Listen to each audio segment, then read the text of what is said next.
اصلا دی هشتیم نون میبستم. اولی نونی که من بستم خیلی کلون نبود. میونه.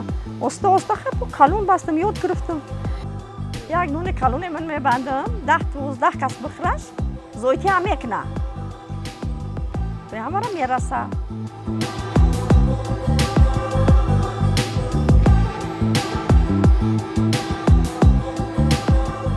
وقتی من یاشته بودم فطیر میبستم همین فطیر 1 در 1 بود.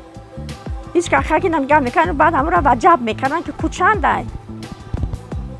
من میگفتم که خاک میامتر هستم میفهمیم دروزی چیزش.